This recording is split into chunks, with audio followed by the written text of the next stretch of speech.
It's open practice highlights for Penn State football. Click away on that like button to wash away your thoughts about last week's game. Penn State lost to Ohio State, in large part because they couldn't block defensive end JT Tulomolau. The team was down 2 starters entering the game, including right tackle Caden Wallace, and they ended the game with left tackle Olu Fashanu coming out on the game's final drive and not returning.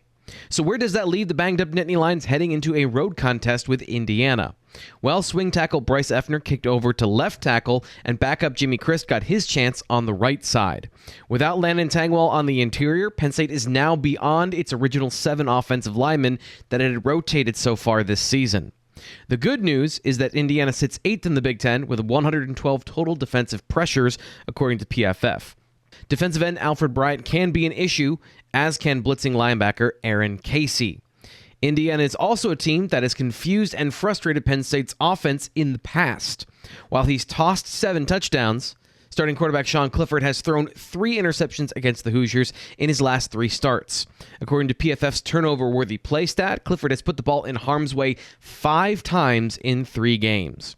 After a 4-turnover game last week in a loss to Ohio State, fans are already restless, to be nice, with the 6-year quarterback. However, Penn State's offense has moved the ball effectively the last 2 weeks, and the Penn State defense has rebounded from a bad game against Michigan in a big way the last 2 weeks.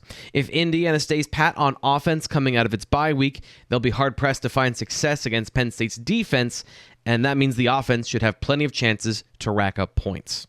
That'll do it for our look at open practice highlights. Subscribe to Blue White Illustrated on YouTube so you don't miss anything from Penn State football.